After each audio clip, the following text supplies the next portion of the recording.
अब ये यूनिवर्सिटी की जिम्मेदारी है फैकल्टी की, लेकिन यहाँ पे अल्लाह का शुक्र है कि रिसर्च का मॉड्यूल भी है, डिपार्टमेंट भी है, वो आपको सपोर्ट भी कर रहे हैं, स्टेटिस्टिकल सपोर्ट भी हो सकती है आपको, इवन यूनिवर्सिटीज बाद वक़्त फंडिंग भी देती हैं अपने स्टूडेंट्स को कि वो रिसर्च करें।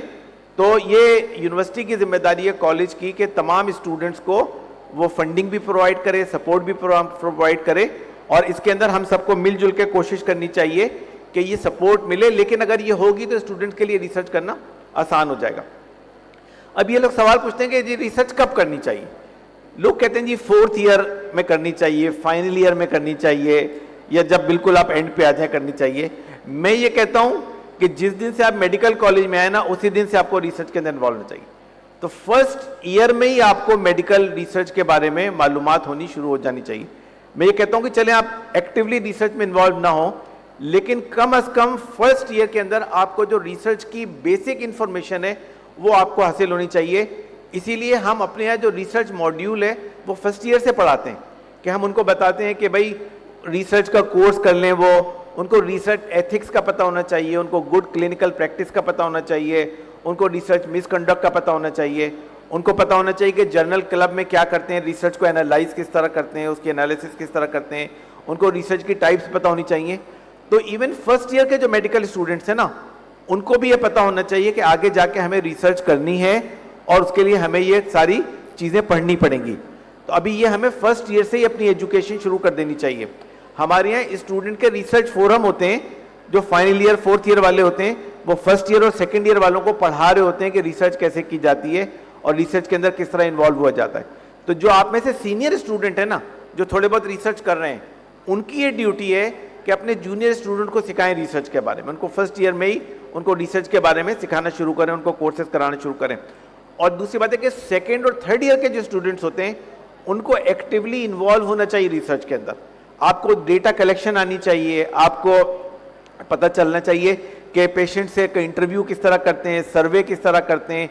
ये सारी चीज़ें आपको 2nd और 3rd ईयर में सीखनी चाहिए, ताकि आप डेटा के जो टूल्स हैं ना, उससे आप वाकिफ हो सकें।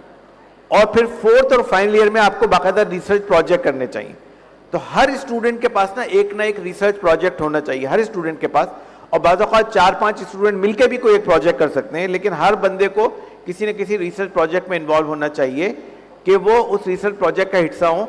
और फिर हम ये कोशिश करें कि 4th ईयर में और फाइनल ईयर में हम जाके अपने पेपर पब्लिश करना शुरू करें। मतलब अगर आप 4th ईयर में आ गए और आपने कोई पेपर नहीं किया, कोई प्रोजेक्ट नहीं किया, तो इसका मतलब आप दुनिया से पीछे हैं। अभी दुनिया के अंदर तो 4th ईयर के स्टूडेंट प्रोजेक्ट कर रहे होते हैं और पेपर लिख रहे होते हैं। तो आपको ये अपनी सलाहियत पैदा करनी चाहिए कि जैसे आप और चीज़ें सीख रहे हैं, आप ये भी चीज़ सीखें। और मेडिकल कॉलेज ख़त्म होने से पहले ये मैं तमाम स्टूडेंट से कहता हूँ कि मेडिकल कॉलेज आपका ख़त्म हो गया है, MBBS आपका हो गया है, और आपने अगर एक पेपर भी पब्लिश नहीं किया है, तो इसका मतलब आप अभी काफ़ी पीछे हैं। आप अभी कंपटीशन वाले फेज में नहीं है, मोड में नहीं है। आगे लिए आपके लिए फेलोशिप मिलना मुश्किल है, आगे आपको फैकल्टी पोजीशन मिलना मुश्किल है, आगे आपको जो एक कॉम्पिटिटिव जॉब है उसके अंदर जाना मुश्किल है। तो इसलिए तमाम मेडिकल स्टूडेंट्स को इसको अभी से टारगेट करना चाहिए, चाहे वो 1st ईयर में हो, चाहे 2nd ईयर में हो, 3rd ईयर में और 4th ईयर में हो, कि वो इस मेडिकल रिसर्च को सीखें भी, और by the end of medical college आप इसको पेपर पब्लिश करने की सलाहियत आपके अंदर हो जानी चाहिए। अब देखें, ये रिसर्च, पहली बात तो कि रिसर्च एक स्किल है। जैसे आप लंबर पंक्चर आप सिर्फ वीडियो देख के नहीं सीख सकते कि आपने वीडियो देख ली 1 दफा 2 दफा 3 दफा अब आपको आ गई, नहीं, आपको करना पड़ेगा। जैसे स्विमिंग एक स्किल है ना, आप पूरा दिन स्विमिंग की वीडियो देखते रहे, लेकिन आपको स्विमिंग नहीं आएगी जब तक आप पानी के अंदर उतरेंगे नहीं और गोते नहीं खाएंगे और हाथ पांव चलाएंगे नहीं, जब तक स्विमिंग नहीं आएगी। इसी तरह सारी स्किल्स के साथ साथ रिसर्च भी एक स्किल है। ये आपको कोर्स करने से नहीं आएगी कि आपने 1 2 3 4 कोर्सेज कर लिए। रिसर्च आपको करनी पड़ेगी, हैंड्स ऑन आपको करेंगे तो फिर आपको आएगी। लेकिन मैं तमाम लोगों से कहता हूं कि सबसे पहला काम यह है कि आपको ये रिसर्च का एक बेसिक कोर्स अटेंड करें। ये जो सेमिनार्स होते हैं, कोर्सेज होते हैं, जैसे आप यहाँ पे वर्कशॉप्स हो रही हैं, इससे आपको हेल्प मिलती है कि आपको इंट्रोडक्शन हो जाता है कि आपको करना क्या क्या क्या है, और आप ऑर्गेनाइज हो जाते हैं। आपको पता चल जाता है कि रिसर्च प्रोटोकॉल क्या चीज़ होती है, डेटा क्या चीज़ होती है, डेटा एंट्री एनालिसिस क्या चीज़ होती है। दूसरी बात यह है कि आपको रिसर्च करने के लिए एक सुपरवाइजर चाहिए।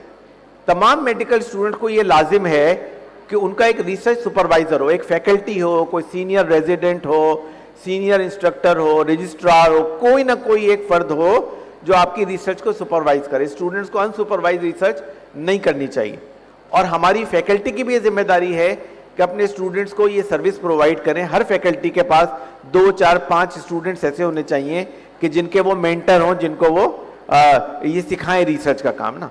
तो पहली बात तो जो भी रिसर्च करना चाह रहे हैं उसको एक सुपरवाइजर तलाश करना चाहिए, एक मेंटर तलाश करना चाहिए। फैकल्टी से बात करें कि हम आपके साथ काम करना चाहते हैं, हम आपके सुपरविजन में काम करना चाहते हैं, तो ये जरूर।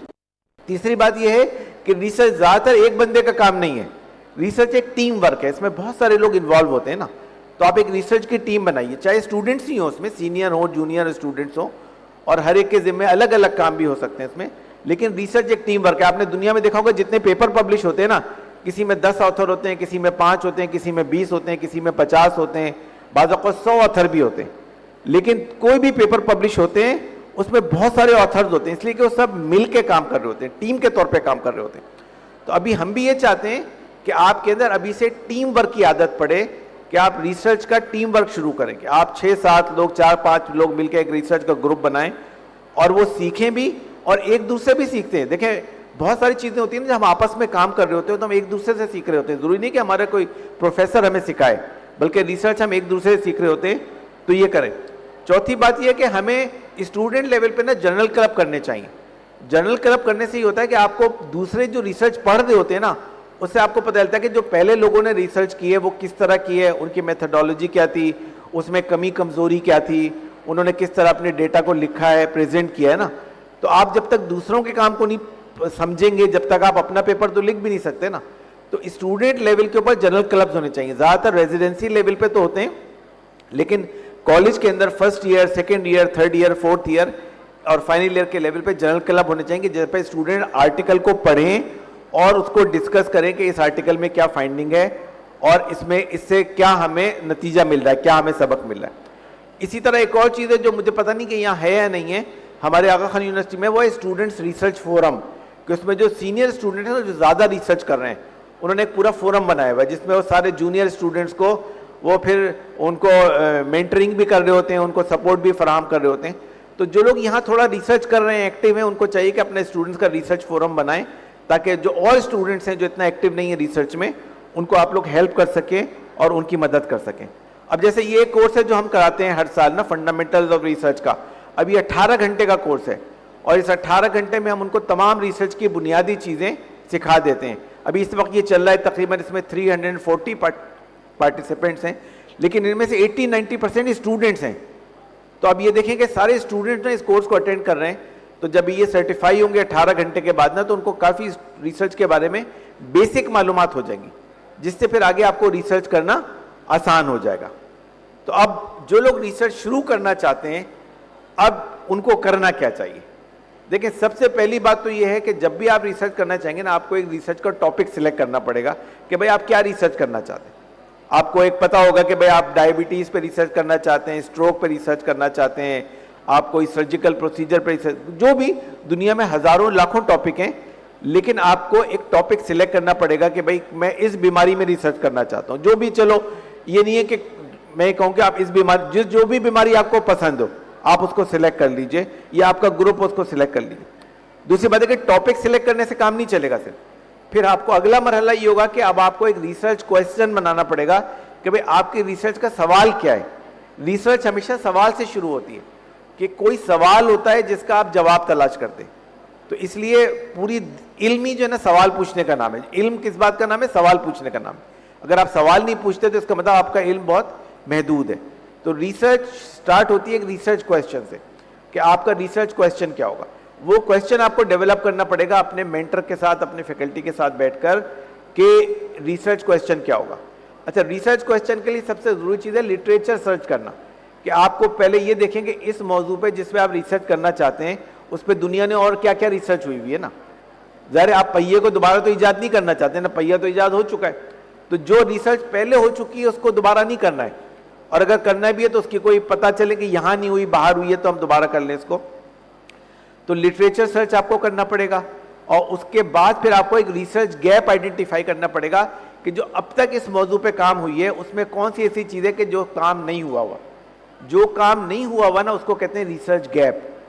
उस गैप को आप फिल करेंगे तो वो आपकी रिसर्च कहलाएगी कि वाकई आपने फिर कोई मेडिकल एजुकेशन में या रिसर्च में कोई कंट्रीब्यूशन किया। तो इसलिए रिसर्च शुरू हमेशा यहाँ से होगी कि आपको एक टॉपिक सिलेक्ट करना है, फिर एक रिसर्च क्वेश्चन सोचना है, लिटरेचर सर्च करनी है, और उसके बाद रिसर्च गैप को आइडेंटिफाई करना है, और उसके बाद फिर आपको रिसर्च करनी है उस गैप को फिल करने के लिए, उस इंफॉर्मेशन गैप को फिल करने के लिए।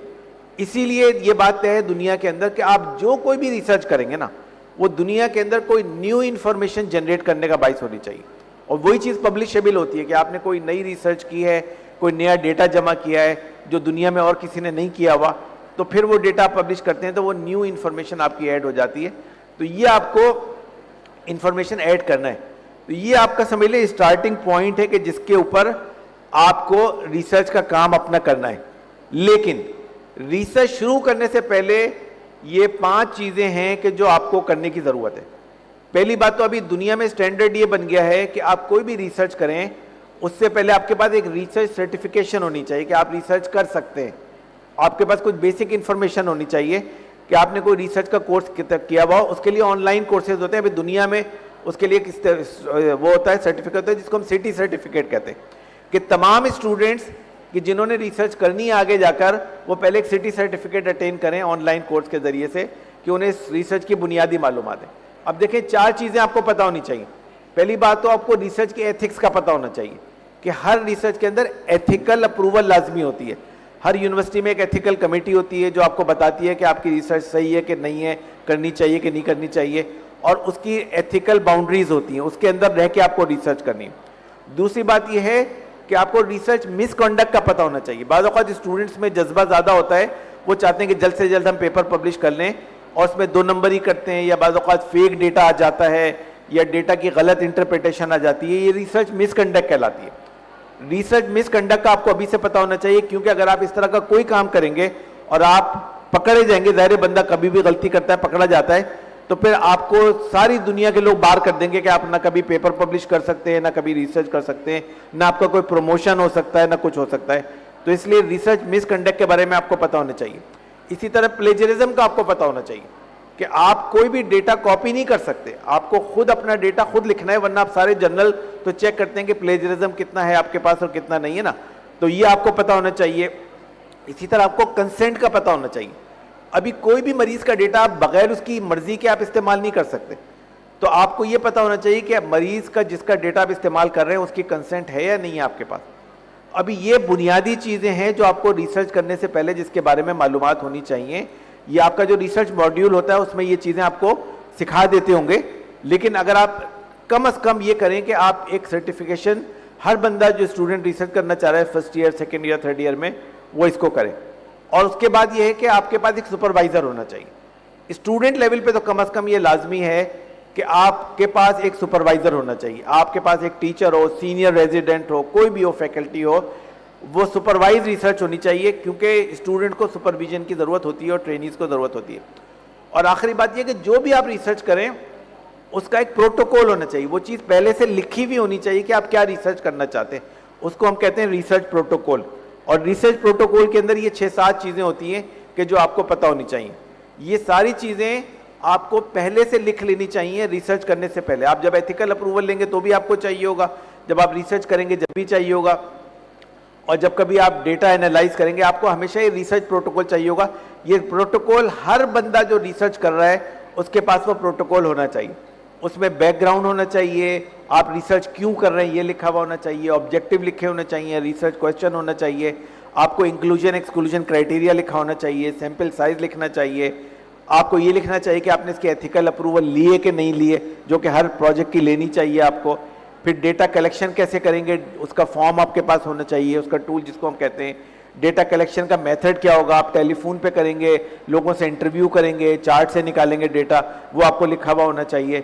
फिर डेटा एनालिसिस होनी चाहिए कि आप इसको किस तरह एनालाइज करेंगे, आप सिर्फ फ्रीक्वेंसीज निकालेंगे, आप कोरिलेशन करेंगे, और क्या आपकी मेथडोलॉजी यूज़ करेंगे। उसमें आप अपनी स्टेटिस्टिक्स वालों से भी थोड़ी मदद ले सकते हैं। और फिर आउटकम असेसमेंट होना चाहिए और रेफरेंसेस होने चाहिए कि जिस बुनियाद पे आपने पूरा प्रोटोकॉल बनाया है। तो कोई भी रिसर्च बगैर प्रोटोकॉल के नहीं हो सकती है। तो रिसर्च करने के लिए जो एक इब्तदाई कदम है कि आप सारी प्री रिक्विजिट पूरे करने के बाद आपने एक रिसर्च प्रोटोकॉल लिख लिया, उस रिसर्च प्रोटोकॉल को आपने एथिकल कमेटी से अप्रूव करा लिया, अब उसके बाद आप उसके मुताबिक अपना काम शुरू कर सकते हैं आपको करने के बाद। अच्छा, आप देखें हर रिसर्च की एक आउटपुट होती है। आप जो भी रिसर्च कर रहे हैं ना, अजर तो अल्लाह ताला के आपको चलो उसका हर काम का मिल जाएगा, लेकिन रिसर्च की आउटपुट होती है। आउटपुट आपको 3 तरह की आउटपुट होती है रिसर्च की। एक तो ये है कि उसका पेपर पब्लिश होना चाहिए। मैं ये कहता हूं कि जितनी रिसर्च आप करें, चाहे वो अच्छी क्वालिटी की हो या पुअर क्वालिटी की हो, उसको पेपर की फॉर्म में पब्लिश होना चाहिए। ये आपका टारगेट होना चाहिए। बाज लोग हमारे करते हैं, रिसर्च कर लेते हैं लेकिन कभी पब्लिश नहीं करते, या उसको कॉन्फ्रेंस में प्रेजेंट कर देते हैं या पोस्टर प्रेजेंट कर देते हैं। हमारा हदफ नहीं होना चाहिए। हमारा हदफ ये होता है कि हर वो आप काम करें वो आपको एज ए पेपर आप उसको पब्लिश करें। थीसिस जो आप लिखते हैं ना, जैसे कॉलेजेस में थीसिस लिखी जाती है और यूनिवर्सिटियों में थीसिस लिखी जाती है, वो थीसिस जो है वो पेपर नहीं होती है। इसी तरह एब्स्ट्रैक्ट भी कोई पब्लिकेशन नहीं होती है। तो ये चीज़ें हैं कि जिसका आपको ख्याल करना चाहिए कि हमें रिसर्च आउटपुट होनी चाहिए। अब देखें, रिसर्च के ऊपर बहुत सारे तरह तरह के पेपर्स होते हैं जो मैं आपको अगले 10 मिनट में बताऊंगा कि आप इसको किस तरह कर सकते हैं ना। इसमें केस रिपोर्ट्स होती हैं, छोटी केस सीरीज होती हैं, लार्ज सीरीज होती हैं, डेटाबेसेस होते हैं, आरसीटीज होती हैं। अभी तमाम स्टूडेंट्स को हमें इस बात को टारगेट करना चाहिए कि हमारे तमाम स्टूडेंट को ना कम से कम केस रिपोर्ट जरूर पब्लिश करनी चाहिए। आप जिस तरह के अस्पताल में ना लम्स इतना बड़ा ट्रेशरी के सेंटर है, समझ लें तो रेफरल सेंटर है ना, यहाँ पे इतने केसेस आते हैं कि आप हर हफ्ते एक केस रिपोर्ट पब्लिश कर सकते हैं। लेकिन आपको देखना चाहिए अपनी फैकल्टी के साथ और इस बात की कोशिश करनी चाहिए कि जो इंटरेस्टिंग केसेस हों उसके ऊपर आप लिटरेचर सर्च करें, अपने अटेंडिंग से गुफ्तगू करें और उसके बाद उसको पेपर के तौर पे लिखें। हमारा अपना यहाँ का भी जर्नल है और भी इतने जर्नल हैं, लेकिन स्टूडेंट लेवल पे और दुनिया में जितने मैं बताऊँ बड़े बड़े जितने रिसर्चर हैं ना, सब ने स्टूडेंट लेवल पे केस रिपोर्ट शुरू की है। तो आपकी जो केस रिपोर्ट से आपको अपना शुरू करना चाहिए कि तमाम स्टूडेंट को कम से कम केस रिपोर्ट जरूर पब्लिश करनी चाहिए, जो कि बहुत आसान काम है, इतना मुश्किल काम नहीं है, बहुत उसके तरीके हैं और हर हमारे तकरीबन यहाँ के लोग केस पब्लिश करते रहते हैं। तो इस तरह के बहुत सारे केसेस हैं कि जो हम पब्लिश कर सकते हैं। दूसरी चीज़ है कि जो आप शॉर्ट केस सीरीज होती है कि जिसमें आप 25-30 मरीजों का या 30-40 मरीजों का डेटा जमा करके उसको पब्लिश करें। खासतौर पे वो बीमारियां कि जो कॉमन नहीं होती ना, उनका आप डेटा जमा करें, इसको हम शॉर्ट केस सीरीज कहते हैं। तो ये भी आप इसका एक प्रोटोकॉल डेवलप करें, टॉपिक सिलेक्ट करें, अपने अटेंडिंग से बात करें और इसके बाद शॉर्ट केस सीरीज का काम कर सकते हैं। ये समझ लीजिए, ये 2 टाइप ऑफ पेपर्स हैं जो स्टूडेंट्स के लिए निस्बतन आसान काम है करने का, कि जो वो आसानी के साथ कर सकते हैं।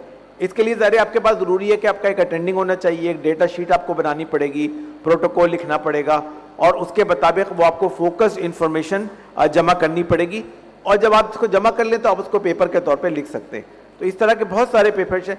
अच्छा, जो बड़ा काम करने का है, जो ज़्यादा बड़े सीनियर स्टूडेंट्स करते हैं और जो बड़ा ग्रुप स्टूडेंट का कर सकता है, वो एक अगर आपके पास बड़ा रिसर्च का ग्रुप है, 8-10 लोग हैं जो मिल के करना चाहते हैं, तो फिर आप कोई लार्ज केस सीरीज कर सकते हैं कि जिसमें 100, 150, 200, 300, 400 इस तरह के मरीजों के जिनका आप डेटा जमा करें।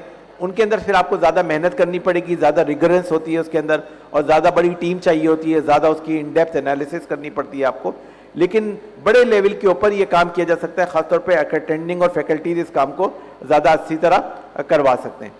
एक जो और दूसरा करने का काम है जो स्टूडेंट लेवल पे हो सकता है, वो ये कि आप बीमारियों का डेटाबेस डेवलप करें। और बहुत सारी बीमारियों के डेटाबेसेस होते हैं जो अस्पताल की सतह पे बीमारियों का डेटाबेस डेवलप करें, जैसे स्ट्रोक के मरीजों का डेटा हो गया या और बीमारियों का डेटा हो गया, उनका डेटाबेस डेवलप करें। उसमें फिर हज़ारों मरीज होते हैं ना, और उन हज़ारों मरीजों का डेटा जो है ना वो आप पब्लिश कर सकते हैं। तो इसलिए यानी ये एक चीज़ है कि जो तमाम स्टूडेंट्स को इसके अंदर पार्टिसिपेट करना चाहिए। डेटाबेस ज़रा बड़ा चीज़ होती है, लेकिन उसमें हम जब स्टूडेंट थे तो हम स्टूडेंट के ज़माने में हमने उसके अंदर पार्टिसिपेशन किए। अच्छा, दूसरी बात यह है कि इसी तरह जो अब अगली चीज़ है जो मैं समझता हूँ जिस पे 2-4 मिनट हमें समझना चाहिए, वो ये कि तमाम स्क्रिप्ट राइटिंग आनी चाहिए। उसके कोर्सेज भी होते हैं, क्लासेस भी होती हैं, वो भी आप सीख सकते हैं, लेकिन आपको मैन्युस्क्रिप्ट राइटिंग होनी चाहिए कि आपको आर्टिकल लिखना किस तरीके से ना, वो भी एक स्किल है, वो भी एक आर्ट है। हर आर्टिकल का एक फॉर्मेट होता है, उसका एक तरीका होता है। वो शुरू लिटरेचर सर्च से होगा, लेकिन ज़ाहिर है उसके बाद फिर आपको उसका ऑब्जेक्टिव लिखना पड़ेगा, बैकग्राउंड लिखना पड़ेगा, मेथडोलॉजी, रिजल्ट उसका लिखना पड़ेगा, टेबल्स आपको बनाने पड़ेंगे। तो ये मैन्युस्क्रिप्ट राइटिंग भी एक स्किल है कि जो आपको डेवलप करनी चाहिए, और जब आप 2-4 पेपर लिखेंगे ना तो फिर अब ये स्किल आपके अंदर डेवलप हो जाएगी, लेकिन पहला एक पेपर लिखना मुश्किल होता है। दूसरी बात ये कि जो भी आप पेपर लिखें ना वो देखें कहीं ना कहीं पब्लिश हो जाएगा, तो आप उसको पब्लिश करने की कोशिश करनी चाहिए। आपको जर्नल ढूंढना चाहिए कि कौन सा जर्नल है जिसको पब्लिश कर सकता है, लेकिन हमेशा आप कोई भी पेपर लिखेंगे ना वो पब्लिश हो जाता है। मेरे ऐसे पेपर हैं जो 6-7 दफ़ा रिजेक्ट हुए, उसके बाद कहीं ना कहीं पब्लिश हो गए वो ना। तो इसका मतलब ये हो कि पेपर्स हमेशा पब्लिश हो जाते हैं, आपको उसको इम्प्रूव करना पड़ता है, उसके अंदर बेहतरी लानी होती है, और जर्नल तलाश करना पड़ते हैं कि आपको कौन सा जर्नल आपका मिलेगा। अब आखिरी 1-2 चीज़ें वो ये कि सबसे ज़्यादा शिकायत जो हमारे स्टूडेंट करते हैं वो जी टाइम ही नहीं मिलता, रिसर्च के लिए टाइम चाहिए होता है।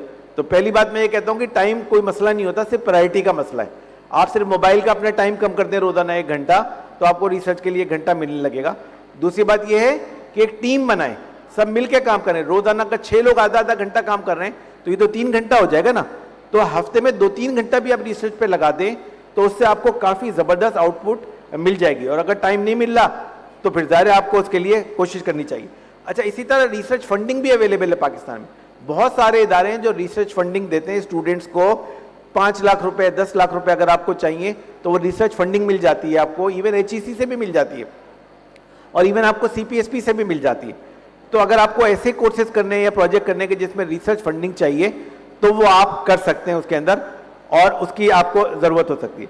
बस एक बात यह है कि कभी भी अपने आप को ओवरबर्डन ना करें, यानी ये नहीं कि आप 6 काम एक साथ शुरू कर देना। आप एक वक्त में एक प्रोजेक्ट करें, उसको कंप्लीट करें, फिर अगले पे जाएं।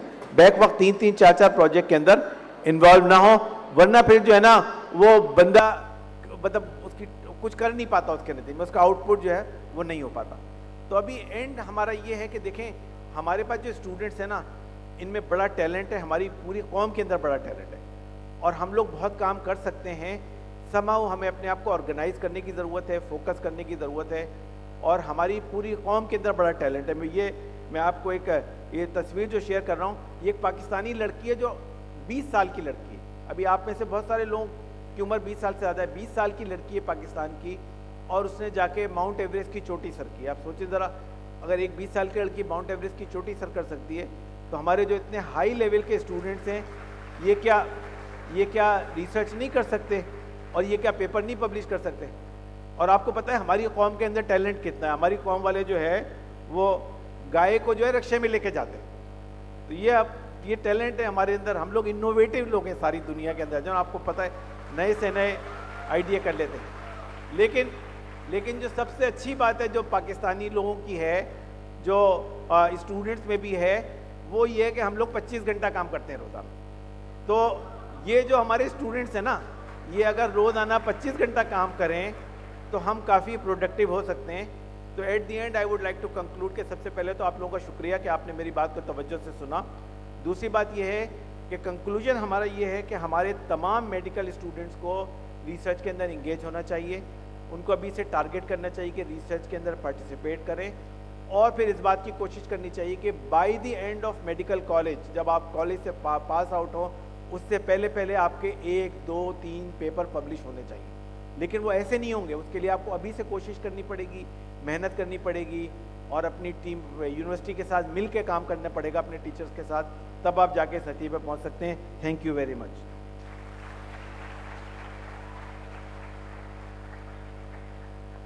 Thank you so much, sir. We are truly grateful to you for this enlightening session emphasizing more and more on research.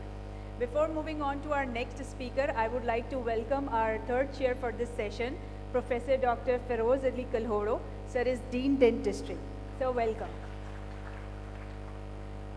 Now our next speaker will be presenting the talk online, and Mr. Sheetal Bandare.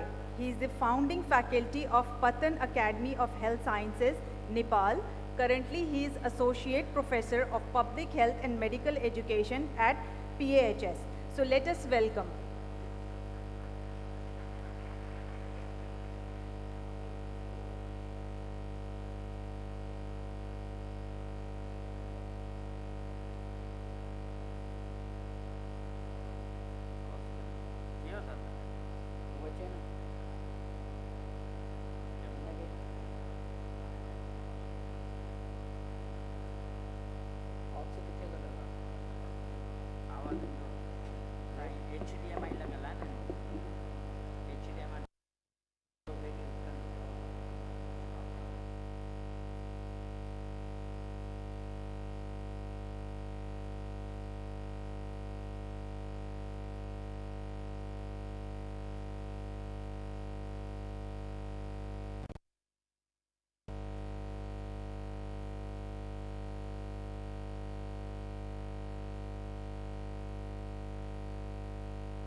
Yes, I can see you now.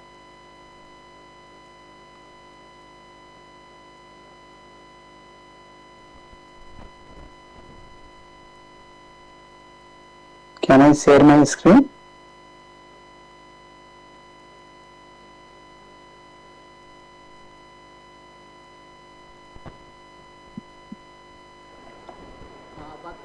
Hello, sir.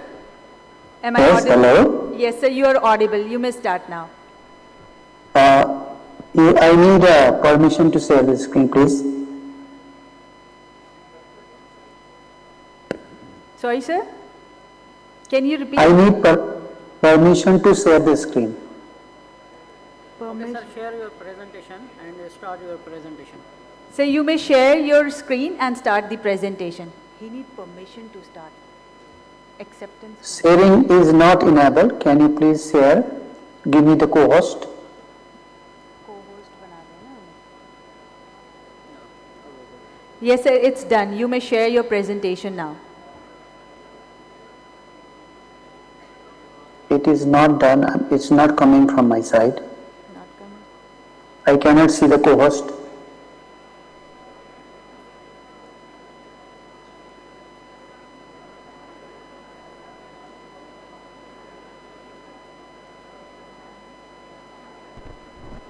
Making co-host वो कैसे share करें अपनी presentation? वो अंदर को host बना देना sir.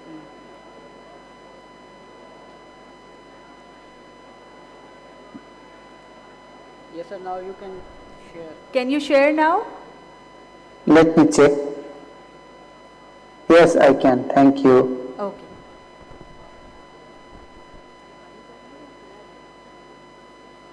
Can you see my screen? Yes, sir. Yes, sir, it's visible. Okay, thank you very much. Can I start? Yes, sir, you may start. Your presentation is visible here. Is it visible? Yes, sir. Okay. Shall I start? Yes, sir, you may start now. Okay. Thank you very much. So, my name is Sital Bhandari. I work in Nepal, Patan Academy of Health Sciences. I would like to thank the organizers for giving me this opportunity to share my experiences working with medical students to do research. It is an experience that I gathered in the last 20 years in two different medical universities. So currently I am working in Patan. Earlier I used to work in Kathmandu University. So this is the outline of my presentation. I would like to share the foundation that we have delivered for the research components for the medical students. This is the foundation theoretical knowledge. Then how we provided the hands-on research process experiences to the Nepalese medical undergraduates that might be of interest to you. Sometimes we stop here because medical students normally do not go for the ethical approval. So if we do not want them to do the publication, we can stop in the second step. But if we want to go beyond that, then we can go for the application part. And lastly, I would like to share some of the publication done by our students. This is the ultimate.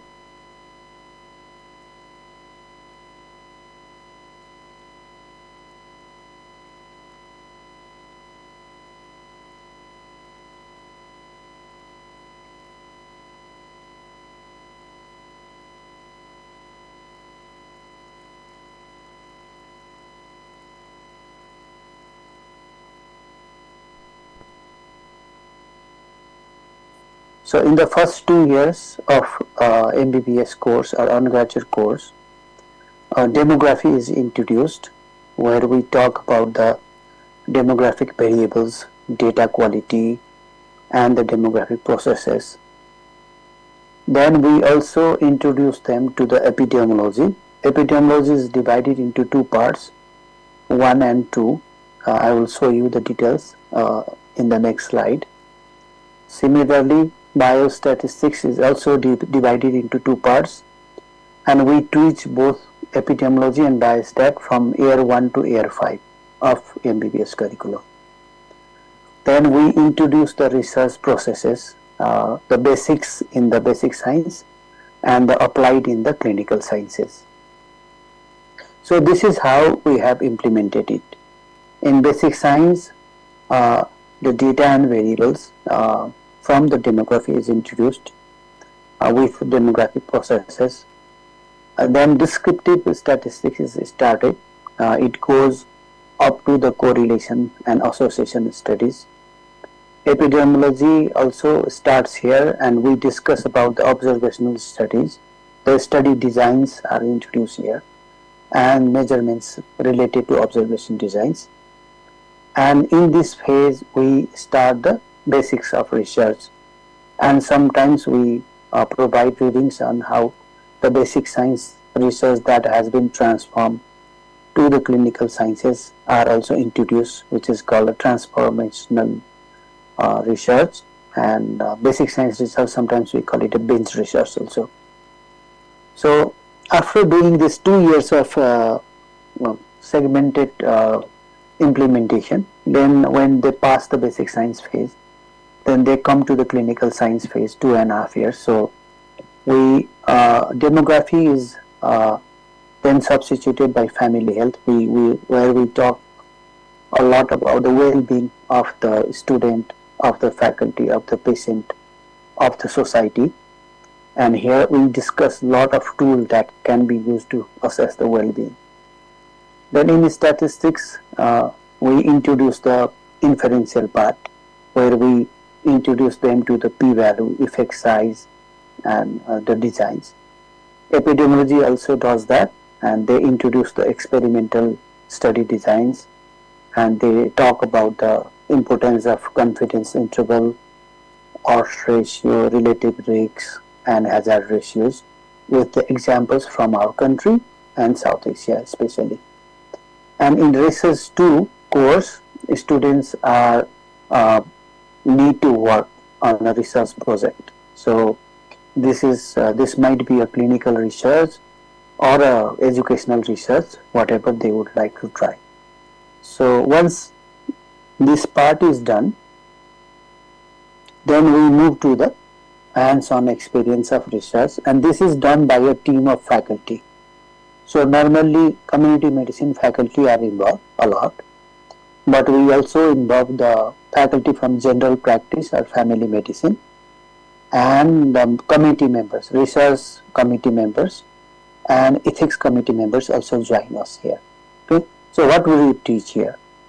So here we teach the skills. So here the teaching has already been happened, so we would like them to put in groups, and normally there are 5 medical students in one group. So first of all, we introduce them to the concept of research topic. So first of all, they frame the research topic in the group, discuss in a group, and then each group will choose one topic. So when the topic is finalized, then we introduce them to the concept of research question for that topic. So same format is done, the individual framing is done, followed by group discussion and finalization, and research hypothesis is generated for each research question.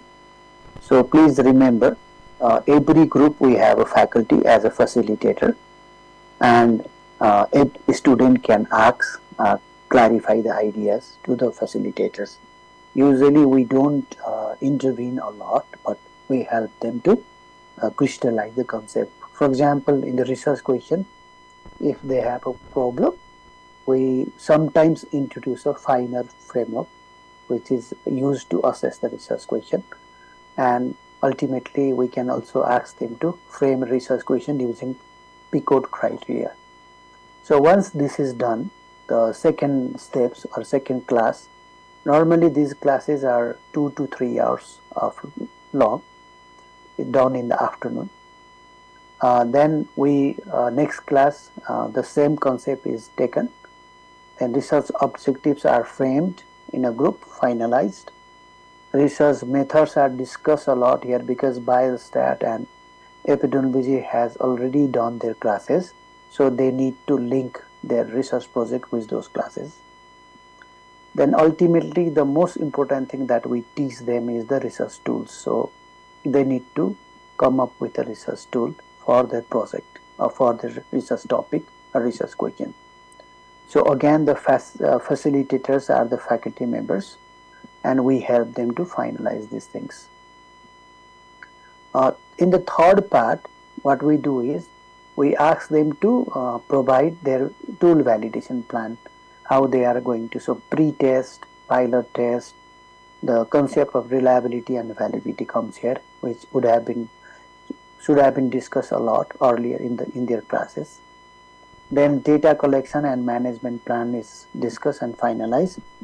Nowadays, our students are using a lot of online tools like Google Form for a simple survey or Kobo Toolbox for a complex surveys. Currently, we have also got a license to use RedCap in our institute, so we are slowly going to train them in that platform also. So data analysis plan is discussed, and after this, what we do is we provide platform for students to implement these plans. So the students will execute the plan, they prepare report, then we review the report, provide feedback, and if our course allows, then we also grade them. So group grading is done, not the individual grading.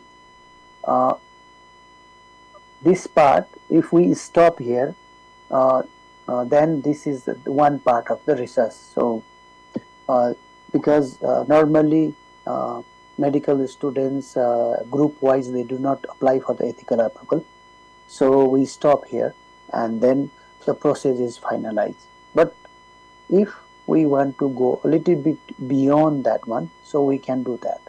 So in my college, whenever I was teaching at Kathmandu University in 2004-2008, this is where we stopped, because we never asked them to apply for the ethical approval.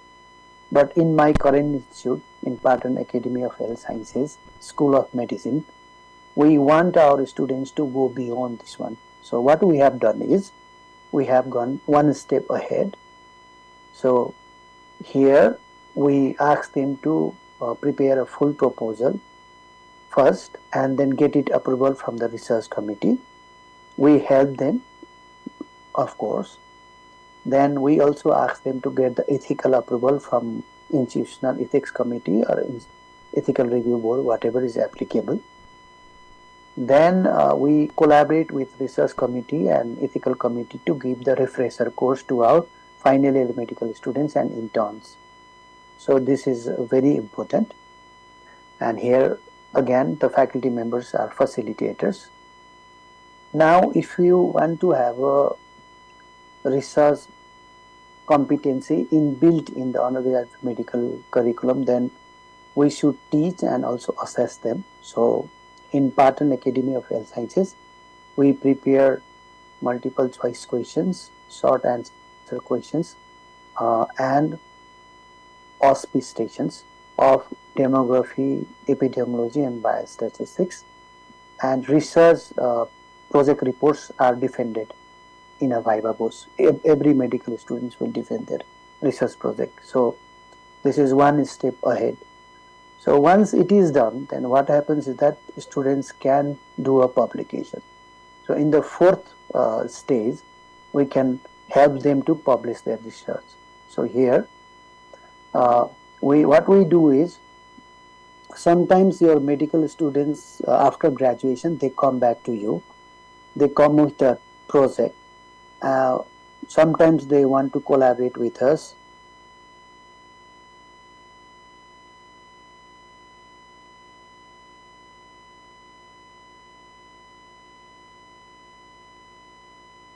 This is currently ongoing project. So here our students are interested to see the well-being of the medical students. So medical college approval has been approved, and it has been approved by our National Ethical Board also.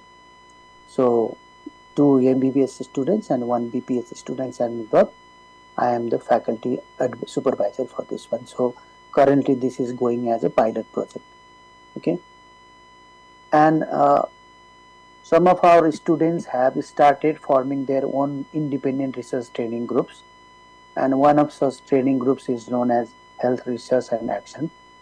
Here they provide mostly online, but sometimes also do the offline training on data analysis, qualitative, quantitative mixed methods.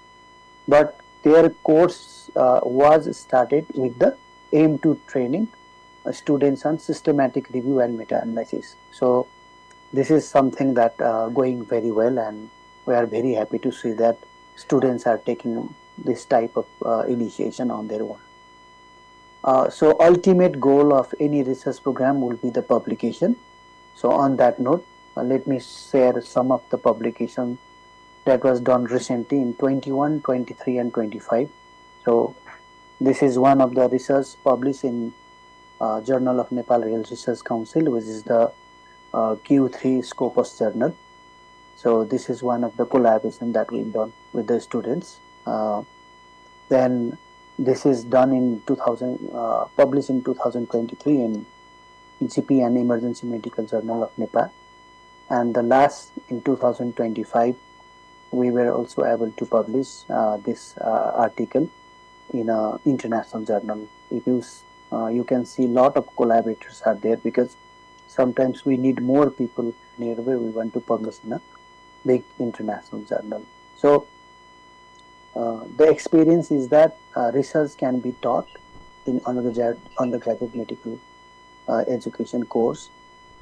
It can be taught as a separate side curriculum within the community medicine, or it can be taught as a separate research curriculum within the MBBS program. So this is what I wanted to share with you all. So I would like to end my presentation. So if you have any questions and queries, I'll be more than happy to answer. Thank you.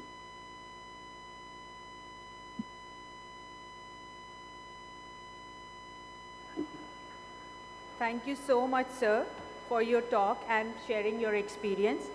With this, it brings us to the end of this keynote session, and we'll move on to the shield distribution ceremony. For this, I would like to request our conference chairman, Dr. Manzoor Ali Lateef, to come on stage, and I would like Professor Dr. Munawar Alam Ansari to accompany sir, and I would also like Dr. Ilyas Siddiqui, Dean Community Medicine and Public Health Sciences, to join us on stage for shield distribution ceremony. I would like to request our all chairs for this session to join at stage for shield distribution ceremony.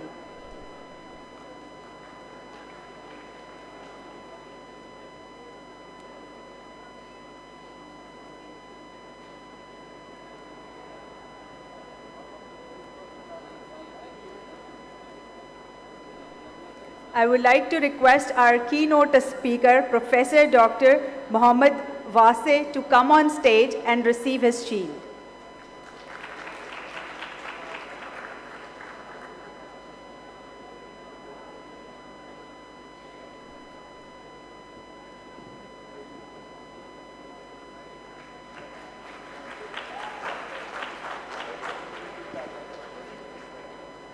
I would request Dr. Feroz Ali Kalhoro to come forward and receive his shield.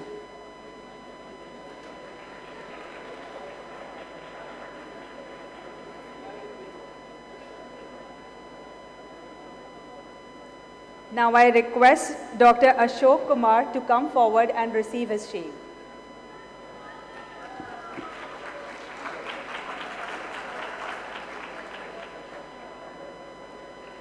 Now I request Professor Dr. Sugra Parveen to come forward and receive her shield.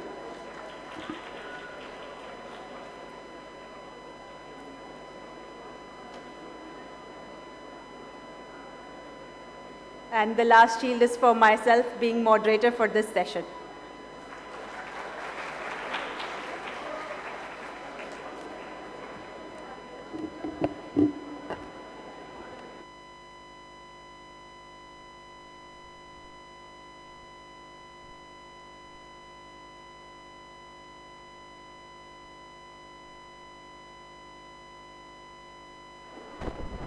Thank you so much, chairs, dignitaries, and moderator for such an insightful keynote session. We now proceed to free paper session 5, and the moderator for this session is Dr. Madiha Shah.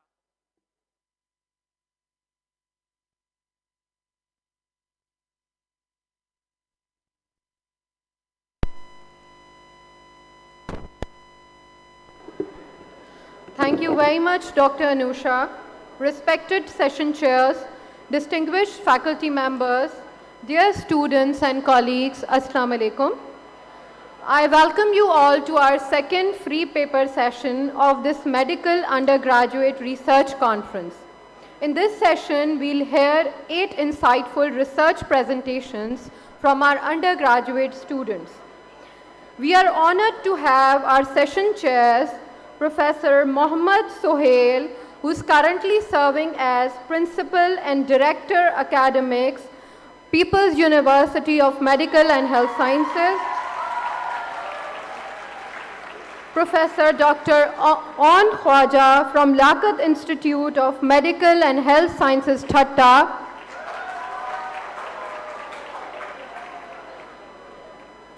Professor Saifullah Jamro. Dr. Jamro is currently serving as Professor of Pediatrics at Shaheed Mohtarma Benazir Bhutto University, Larkana, and Professor Sarwar Qureshi, who is serving as Principal, Liaquat Institute of Health Sciences, Thatta, to kindly come forward on the stage. Welcome, sir. We have certain rules for today's session. Each presenter will be allocated a 7-minute slot for their presentation. I kindly request all the participants to adhere strictly to the time limit.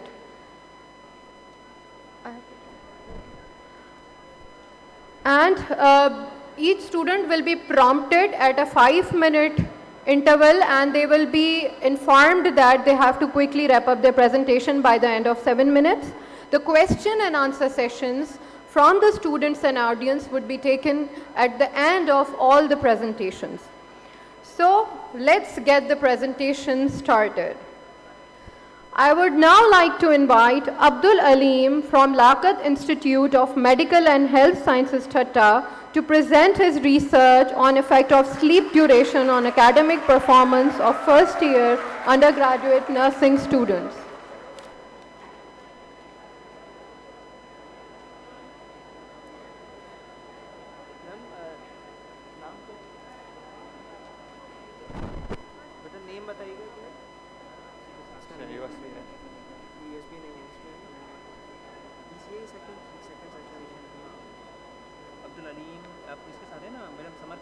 नहीं मैं Victoria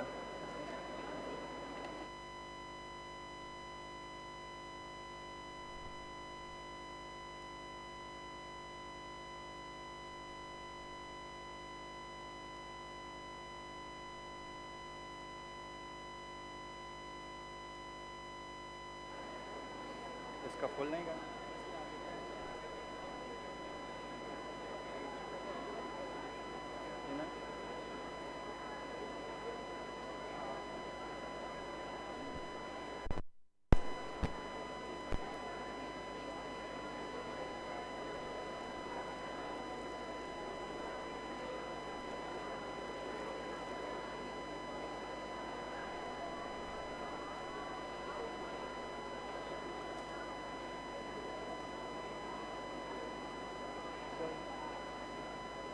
Assalamu alaikum to all the respected judges, faculty members, and dear participants. Today, I am very honored to present our presentation under the Medical Undergraduate Research Conference at LUMS 2025. This year's research theme is From the Bench to Bedside, Translational Research in Medicine. Our research topic is the effect of the sleep duration on the academic performance of the first-year undergraduate nursing student at LIMS Thatta and PNS LUMS Jamshoro. This whole study is conducted under the supervision of Victoria Summer Assistant Professor Mr. Shamsuddin. Me, myself, Abdul Aleem, feeling very proud to present on the behalf of my teammates that are Mr. Shiraz, Ms. Savera, and Ms. Uruj. We all are the second year nursing students at LIMS Thata. Our research background is that adequate sleep plays a pivotal role in supporting neurocognitive functions such as memory consolidation, attention, and executive control factors essential for the academic success. First-year nursing students face unique stressors including rigorous academic demands and early clinical exposures which may compromise their sleep quality and duration.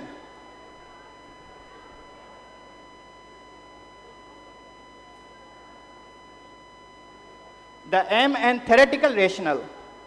Guided by the self-regulation, regulated learning sleep integration model, this study aimed to examine whether nightly sleep duration predict academic demands, GPA once confounded are accounted for.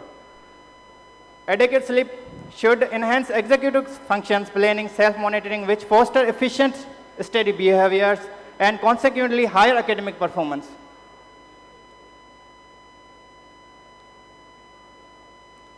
Objective of our research is to examine the impact of the sleep time duration on the academic performance of the undergraduate nursing student across the multiple campuses of the public sector universities in the Sindh, Pakistan. Methodology of our research is a cross-sectional survey was be conducted among the 147 first-year undergraduate students of the nursing at 2 campuses of the Liaquat University Medical Health Science, Jamshoro, Sindh, Pakistan. The data will be collected on the Urdu validated Pittsburgh Sleep Quality Index. And the second one is the K10 Psychological Distress Cycle and the Structure Lifestyle Questionnaire. A student's GPA record will be used to assess their academic performance. The categorical data will be present in the frequency and percentage. Hierarchical multiple regression model will be used to evaluate the independent effect of the sleep duration on the GPA after the adjustment of the age, sex, psychological distress, caffeine intake, and screen time, chronotype, and campus. Conclusion of our research is if the hypothesized situation is confirmed, the finding may support integration of the sleep health education into the student orientation programs and the reconsideration of the early morning classes scheduled to improve the academic performance among the undergraduate nursing students in Pakistan.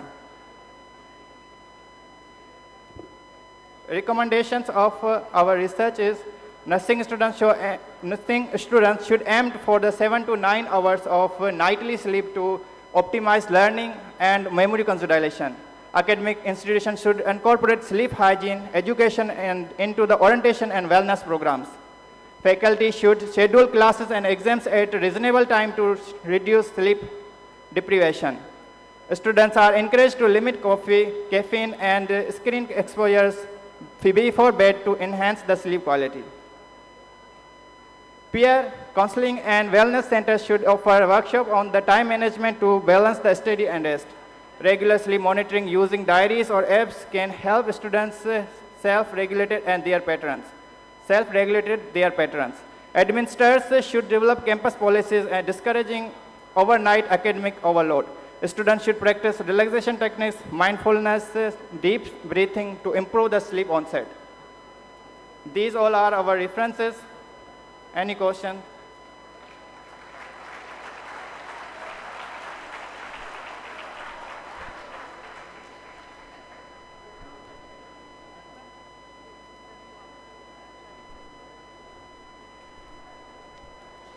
Thank you, Abdul Aleem, for a wonderful presentation. Our next presenter is Aisha Khalid from Fazaya Ruth Fao Medical College, Karachi, to present a cross-sectional analysis on exploring trends in empathy among medical students in Karachi. Please come forward for your presentation.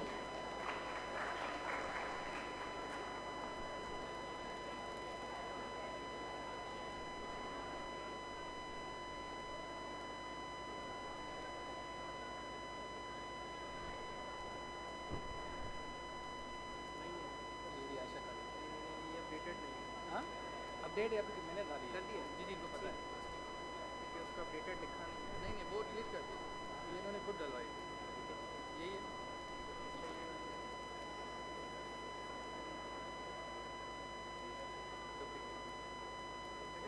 हाँ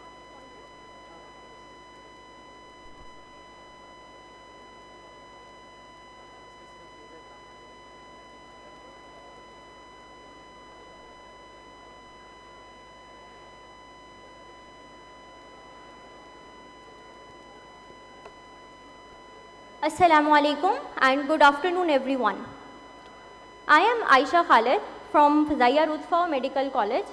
I am a final year medical student. Today I'll be presenting our research exploring trends in empathy among medical students in Karachi, a cross-sectional analysis.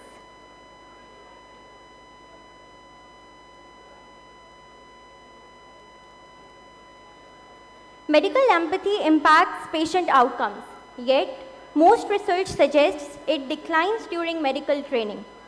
Our study challenges this assumption, and I'll share that with you shortly. Concerns over declining empathy have raised questions about the future of healthcare quality. Most existing research focuses on Western contexts, leaving a significant gap in Pakistani data. This lack of evidence highlights the need for targeted research in our local setting. With this in mind, our study aimed to provide insights that could inform strategies to improve empathy in medical education. To achieve this, we defined some clear objectives: to evaluate empathy levels across different academic years, to explore empathy variations among medical students with different specialty preferences, to investigate gender differences in empathy scores, and to analyze the impact of clinical exposure on empathy among medical students. Here is the methodology of our study. We conducted a cross-sectional study from April to August 24. Out of 500 students, 445 participated, giving us a response rate of 89%. We used Jefferson's scale of empathy, which is a validated tool for assessing empathy in medical education. A pilot study confirmed reliability with Cronbach alpha of 0.85. Data was collected using Google Forms and analyzed using SPSS 22, applying descriptive statistics, t-tests, and ANOVA. Ethical approval was also obtained from the Institutional Review Board of FRPMC. Moving to the results, overall JSE score was 92.01 with standard deviation of 13.42. If you look at the figure 1, which shows the empathy scores by academic year and gender, the yellow line, you will notice that the final year scored the highest with a mean of 94.81, while the second year scored the lowest with the mean of 89.16. This clearly shows that empathy increased as students progressed through medical school, opposite to what most international studies report. Now notice the colored bars. Red is for the females, while the blue is for the males. The female students consistently scored higher than the males with average of 94.98, while male students scored 88.28. Giving a difference of about more than 6 points. Now if you look at the figure 2, which compares the empathy scores by specialty preference, you can see that the difference is only of 1 point, which is not a significant finding. Now let's discuss what these results mean. Our findings share some similarities with global literature, such as higher empathy in female students. This is likely due to biological, emotional processing, and social factors. Now the key difference is, unlike Western studies that report empathy decline during clinical years, we observed an increase. This may reflect cultural, educational, or methodological variations. The lack of difference by specialty preference also challenges the belief that patient care fields naturally require higher empathy. This suggests empathy development may depend more on personal attributes and institutional environment than on specialty choice. Further investigations should explore dynamics within specialty choices, focusing on subspecialties and stages of specialty decision making. Now let's sum this up. Overall empathy levels at this institution were lower than international reports, but highest in final year medical students and lowest in second year medical students. Female students consistently scored higher, while specialty choice showed no significant impact. Our study challenges the global assumption of empathy decline and reinforces the need for early empathy training in medical education. Based on these findings, here are some recommendations. We recommend early empathy training in initial years through role-playing, simulations, and reflection. Programmatic changes, including mentorship and communication workshops, using digital platforms for interactive learning. Longitudinal studies to monitor empathy trends over time and identify key periods of empathy decline. Before I close, let me acknowledge the limitations. Our study had certain limitations: convenience sampling, which limits generalizability; exclusion of non-responders, which may introduce bias; a cross-sectional design, so we couldn't track changes over time; and also self-reported measures may overestimate empathy. Future research should include longitudinal studies, multivariate analysis to assess demographic and experiential impacts, and patient feedback for deeper insights. Here are the few references that we used. Thank you so much for your attention. I would be happy to take your questions.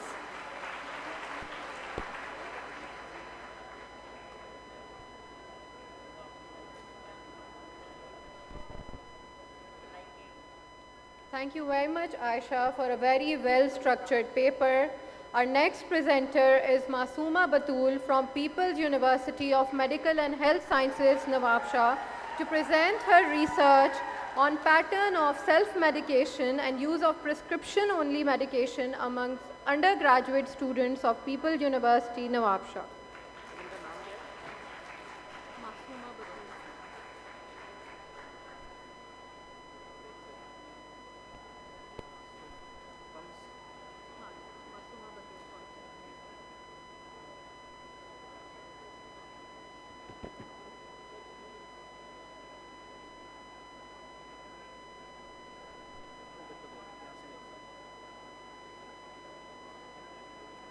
Respected judges, honorable faculty members, and my fellow participants, Assalamu alaikum and good afternoon. My presentation topic is pattern of self-medication and use of prescription-only medication among the undergraduate students at People's University of Medical and Health Sciences for Women, Nawabshah. This is Masooma Batul, student of 4th year MBBS, and my co-author is Khalda Noor, also from a 4th year MBBS student. This study was conducted under the supervision of Dr. Muhammad Siddiq Rajput, Associate Professor at PUMS, Nawabshah. Let's begin by understanding why this topic is relevant.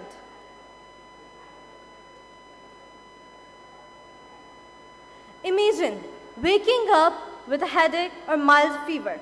What we mostly do, we go reach for the medicine without even calling the doctor. This is self-medication. To use the drugs to treat yourself without any medical supervision. Some illegal drug providers and practitioners exploit self-medication for promoting irrational and potentially dangerous use of the drugs. This study aimed to determine prevalence of self-medication and the use of prescription-only medications among the undergraduate students of PUMS, Nawabshah. Here comes the research objectives. The first, to determine the frequency of self-medication among the medical students. The second, to determine the frequency of prescription-only medication without any medical advice among the students. And the third, to compare the association of prescription-only medication and their academic performance. So after making the objectives, we have made the framework for our research. So this study was a comparative cross-sectional study. The sample size were 660 from the PUMS, Nawabshah, and these were basically divided into two groups, one from the medical side, one from the MBBS, and one from the allied health sciences, which include DPT, pharmacy, and so on. The data collection. Participants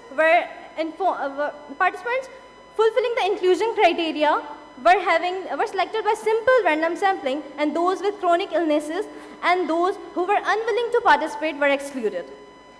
Then the last, that is data analysis. It was analyzed through SPSS version 25, and to assess the academic performance, we used a validated scale. So after collecting the data, here comes the question, what we actually found. So here are the results. We have summarized our two objectives, that were the frequencies, to determine the frequency of self-medication and prescription-only medication in this figure. So the x-axis shows the medicine items, which include the general medicine and the prescription-only medications. The general medicine include analgesics, antipyretics, while the prescription-only medications include antipsychotics, anxiolytics, and the sedatives. While the y-axis shows the frequency of the students. So here the dark bar represents the medical students, while the light bar represents the allied health sciences students. So from the 660 participants, 270 from the medical students were using the general medicine, compared to the 184 from the allied health sciences. While if we talk about the prescription-only medication, 48 were from the medical students compared to the 17 from allied health sciences. This shows that medical students are frequently using both types of the medication, self-medication and the prescription-only medication. So this may be likely due to their knowledge, or maybe their confidence of self-diagnosing and self-treating. So what about our third objective? That was about the association of prescription-only medication and the academic performance. So this table summarizes the students who were using only prescription-only medications. So from 48 MBBS students, 26 were having the poor academic performance. While from the 17 allied health sciences, 10 students were having the poor academic performance, while others were in the good and average category. So we analyzed that almost half of the undergraduate students who were using the prescription-only medications were having the poor academic performance. And this was supported by our results, that we got the p-value about 0.021, which shows the significant association between the prescription-only medication and the poor academic performance. So now, these were our results. Now let's see what previous results and what our results have the similarities. So Al-Shirani et al., he is from Saudi Arabia, and he stated that self-medication is very common among the medical students. Then we have the Al-Hazmi et al., who reported that 68% of the medical students were using the self-medication due to headache or fever, means like they were using for the analgesics. Then the third, that is Danish et al., and that's finding, and our findings were very similar, because he stated that those students who were using the self-medication for the psychological symptoms, like for the sedations, for depression, for stress, their academic performance have impact, very high impact, and they have cognitive impairment. So do our results says that the students who were using prescription-only medication have poor academic performance. And then there were another authors that, like Yesmo et al. And Area et al. Stated that medical students often lack pharmacological understanding. So that was about discussion. Now let's conclude our whole research in simple words, that the use of medication, self-medication, is very common among the undergraduate medical students. This apparently reflects the knowledge and their confidence. Then self-medication is common practice globally, and the resulting irrational drug is rising concern. So this is not just about the academic, not just about the grades. This is basically going to the public health issue. Like the prescription-only medications have side effects. Their side effects are lack of attention, excess sleepiness, and lack of motivations. So basically what happens, those students who were doing this, they were lacking the confidence in their studies. So, and in our studies that we have seen that there are so many students having suicidal tendencies. So means there is a strong relation between them. So we have some recommendations that there should be proper legislation and the maintenance for prescription-only medications, and there should be the motivational counseling for the students. And in last, I will conclude, these are the references, and in last I will conclude, a pill without guidance today, a prescription without wisdom tomorrow. It's time to rethink self-care. Thank you so much for attention. Thank you, Masuma, for a very well-delivered presentation. Our next speaker is Fakhra Siddiq from Muhammad Medical and Dental College, Ibn Sina University, Murc-Lumhs, to present her research on practice and attitude of informed consent in daily life among medical and dental students.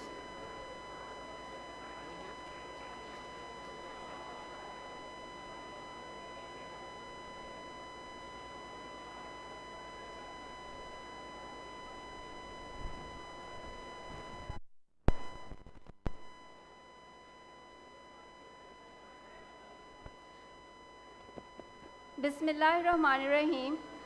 Assalamu alaikum. My name is Fakhra Siddiq, final year MBBS student, Muhammad Medical and Dental College. Today the topic of my research is practice and attitude of informed consent in daily life among medical and dental students, Ibn Sina University. Introduction. Informed consent is the cornerstone of ethical decision making in everyday life.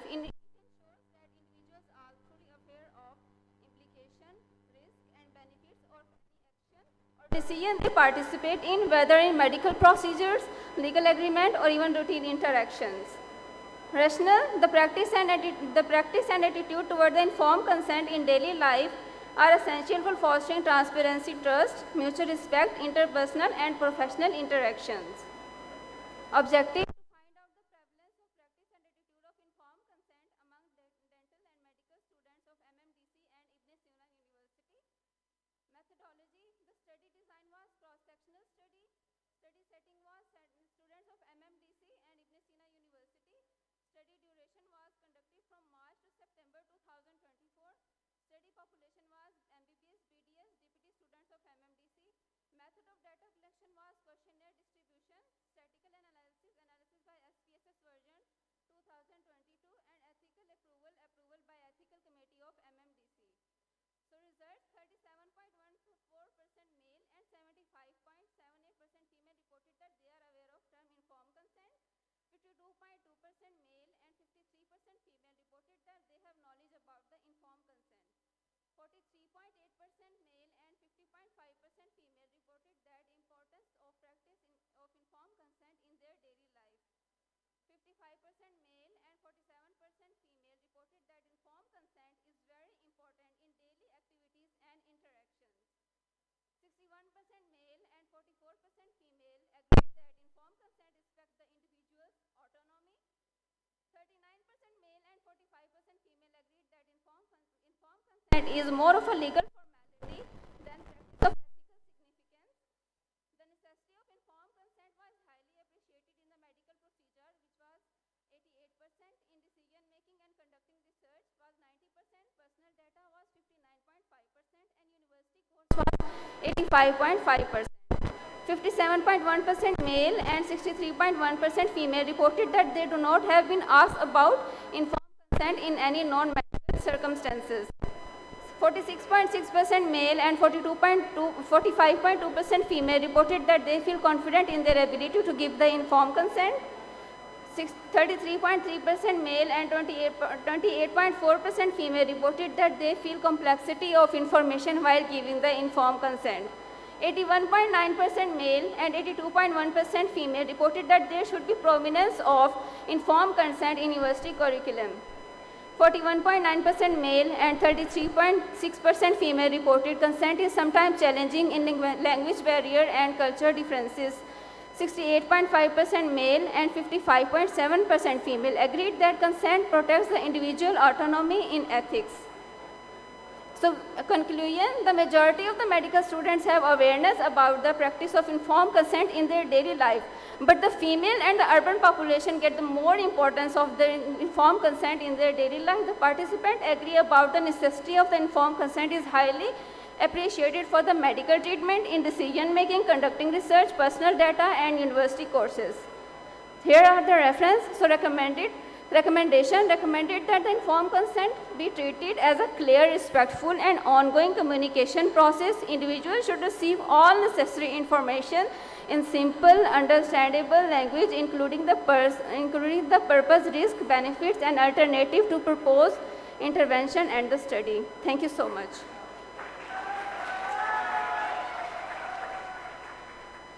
Thank you, Fakhra, for a very clear and concise presentation. My next speaker is Rao Ali Zaman Khan from Liaquat University of Medical and Health Sciences, Jamshoro, and he's going to present his research on digital overload, impact of prolonged screen time on sleep deprivation, cognitive function among third-year medical students at LUMS.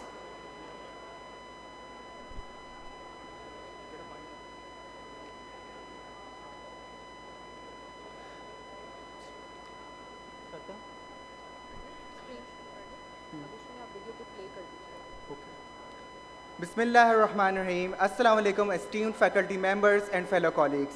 I am Ali Zaman from third year MBBS, and I am honored to be here to present our research at this conference, which is conducted at the LUMS. Now, before we begin, I want you to imagine a medical student that is doing doom scrolling all night before going to sleep, and when he wakes up and attends lectures and tries to study, what would be the consequences of the doom scrolling? Yes, exactly. Yes, exactly. Brain fog, forgetfulness, and decreased attention span. That is exactly the topic of our discussion here. There is a digital overload, impact of prolonged screen time on sleep deprivation and cognitive function.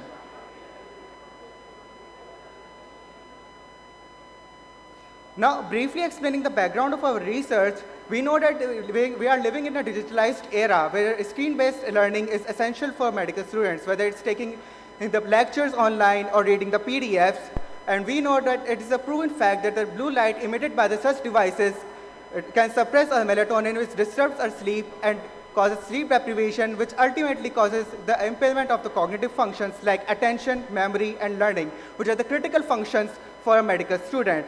Now, despite the global concern, there's a very limited research that exists in our country of Pakistan. Our study explores the relationship more on this topic, how the sleep deprivation is affecting the cognitive functions.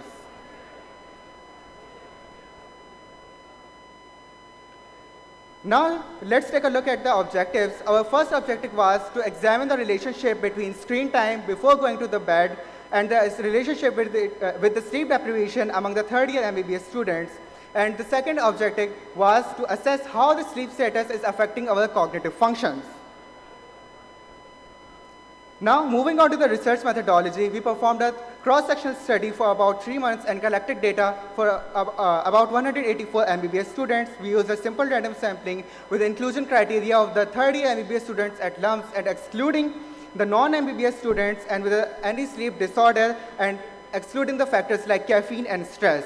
For the data collection and to assess the sleep quality, we use the Pittsburgh Sleep Quality Index, which is a validated self-report based questionnaire. And to assess the cognitive function, we use the gold standard test of the psychomotor vigilance task, or the PVT for short. Now, the following graph is showing the demographic profile of our research, which is showing the ratio of the male and female and the hostelers versus the day scholars. Now, in the above pie chart, as you can see, the following 20% of the students were using mobile phones for about 2 hours before going to sleep, and about 38% of our students were using mobile phones for about 2 to 4 hours before going to sleep, and more than 40% of the students were using mobile for more than 4 hours. Now, in the below pie chart, as you can observe, more than 77% of the students were actually considered to be sleep deprived. Now, in the following A figure, as you can see in the red bar, the reaction time of the sleep deprived students were much higher as compared to the students who are not sleep deprived.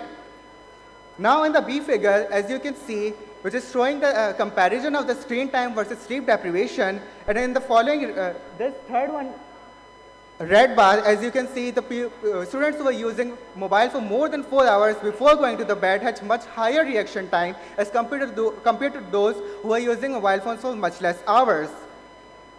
Now, talking about the discussion, our study reinforces the idea there is a direct correlation between the prolonged screen time, sleep deprivation, and cognitive impairment. There are also several other literatures that exist that also suggest that there is a negative correlation with the sleep deprivation and early cognitive impairment, which also suggests the idea that the chronic sleep deprivation can also lead to the increased risk of the several neurodegenerative diseases as well. Now coming to the conclusion of our study, our findings were reveal a clear association between excessive digital exposure, poor sleep quality, and neurocognitive decline in the academic group. Now it is recommended that we should try to regulate our screen time and promote a healthy sleep hygiene, and it is also suggested to expand the topic to include the factors like stress and to assess its impact on cardiovascular, musculoskeletal, and neurological health as well. Now, the findings were valuable, but it is also important to acknowledge the limitations as well. Our first limitation was the self-report bias, and the second one was the limited generalizability, because this study was only conducted at the Lumhs. And the third one was the short duration of study, so it's hard to assess the long-term effects of the sleep deprivation. And our last limitation was the sample size constraint. While 184 sample sizes are a respectable sample size, but it still could be underpowered. Now, these are the references that we consulted. Now, if you allow, we have a short video that explores the topic.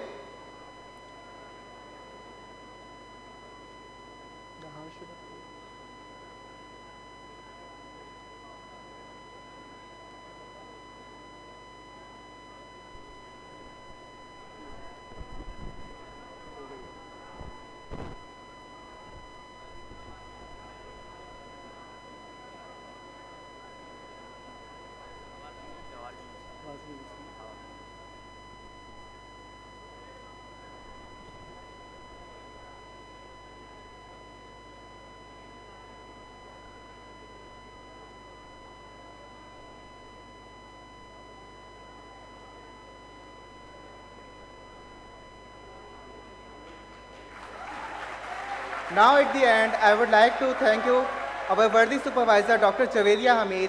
Thank you. And this podium is now open for any queries. Thank you so much.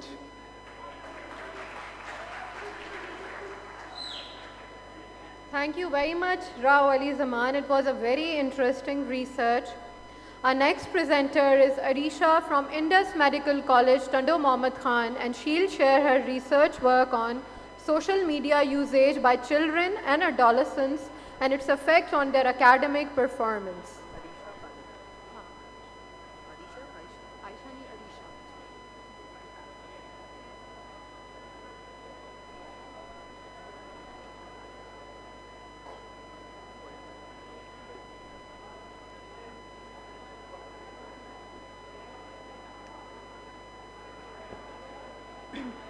Bismillahirrahmanirrahim. Assalamu alaikum. I am Arisha, daughter of Imdad Ali, second year MBBS student from Indus Medical College, the University of Modern Sciences, Tando Mohammad Khan. So, first of all, thank you very much for giving me an opportunity to draw your kind attention. So, the title of my study is The Impact of Social Media on the School-Going Children and the Adolescents and their impact on their academic performance. So, the contents of my presentation are background, rationale, objectives, methodology, results, discussion, conclusion and recommendation, limitations and future direction, and the references. So, the background of my study is, as we are living in the digital era, and nowadays the social media is seeking the attention of every young adult. Either it's a student, either it's an adult, or either it's a medico. So, studies highlighted that in COVID-19, there was increased the use of social media. The rationale of my study is, this research is based on self-reports, aims to explore how social media usage affects the academic performance of children and the adolescents. Objectives are to determine the socio-demographic profile of the participants using social media, and the second is to assess the effect of social media usage on academic performance of study participants. Methodology. Methodology includes the study design and study setting, that is community-based comparative cross-sectional study. Study population was school-going children and the adolescents, that's age group is between 10 to 19 years.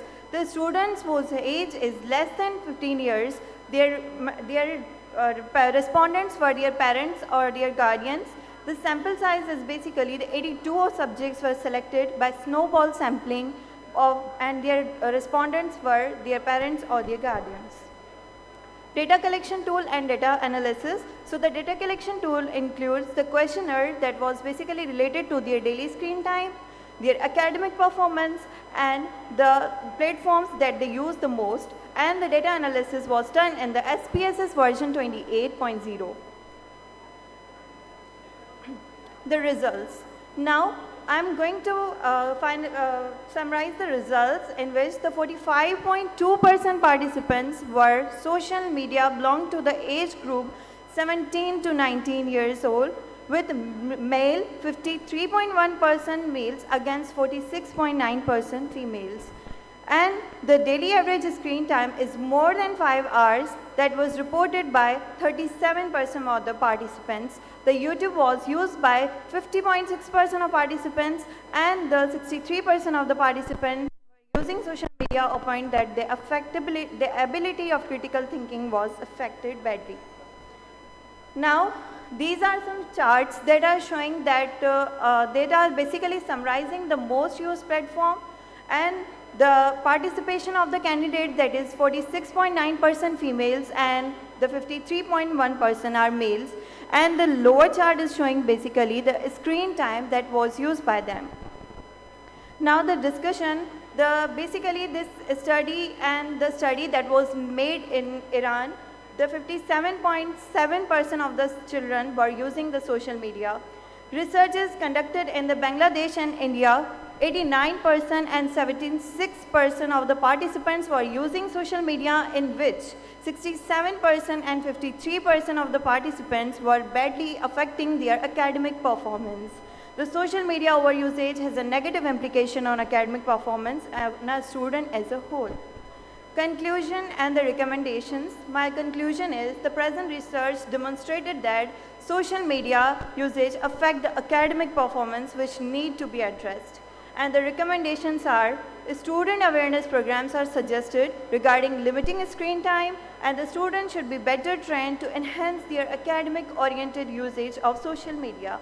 Limitations and future directions includes, the study relies on self-reported data on a limited sample size, which might affect the generalizability of the results. Future implications are, more broad-based studies with similar objectives on larger sample size can be made to highlight the real association between social media usage and the academic performance. So basically, these are the references that I take and used in my research. And thank you very much.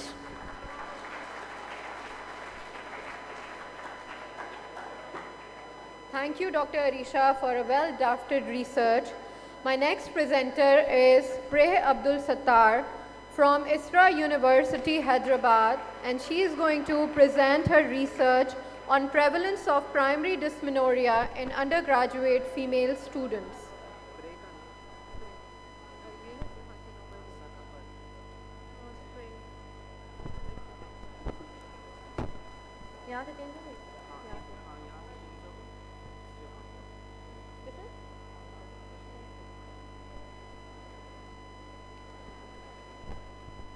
Assalamu alaikum and good afternoon. My name is Preh Sattar, and today I'm honored to be presenting author of this research, Prevalence of Primary Dysmenorrhea and its Effect on the Social Life of Undergraduate Female Students. This research is compiled by 5 students, Sanobar, Zoha, Jia, Sneha, and including me.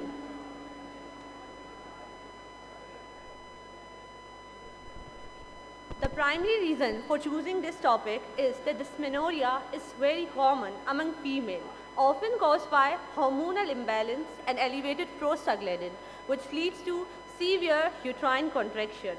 Other symptoms include nausea, abdominal cramps, body ache, and mood swings.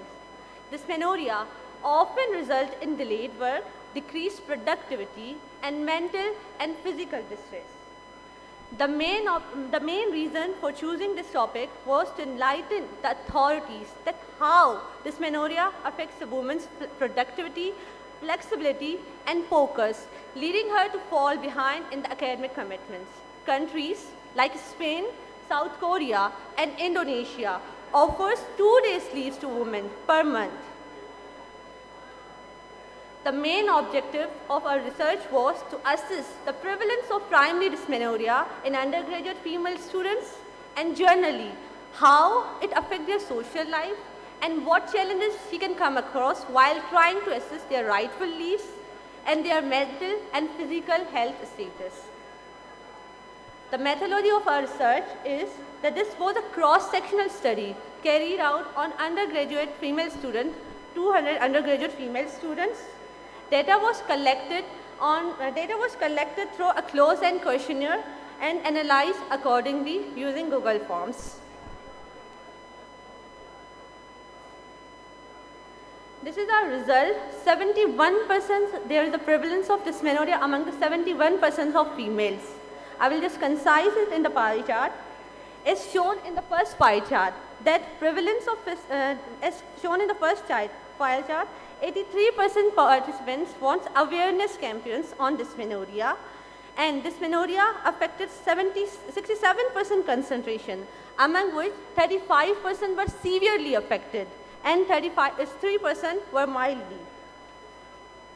And in the first pie chart, you can see that 40% agree for granting leaves to the females every month, whereas 45% participants said that females should be granted leave when there are severe symptoms.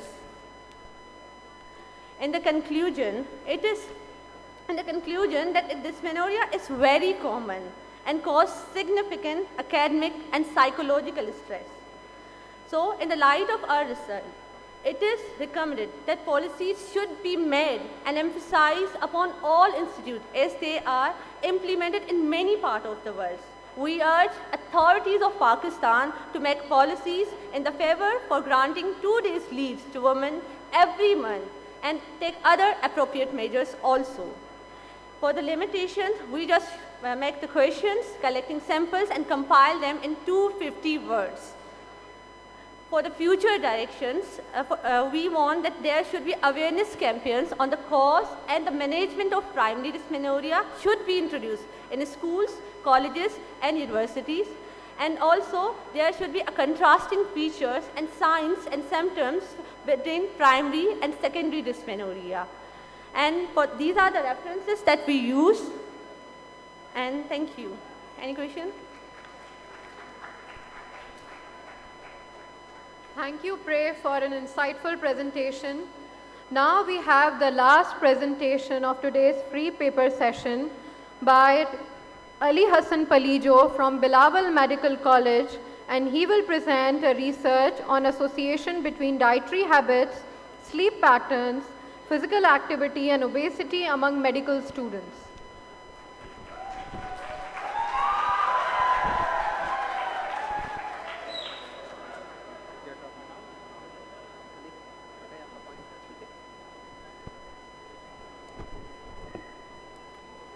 Assalamu alaikum everyone and very good afternoon. I, Ali Hassan Palijo, a third year MBBS student at Bilawal Medical College, Lumhs. Today I am here with the topic, the association between dietary habits, sleep pattern, physical activity and obesity among the medical students. Let me introduce my topic.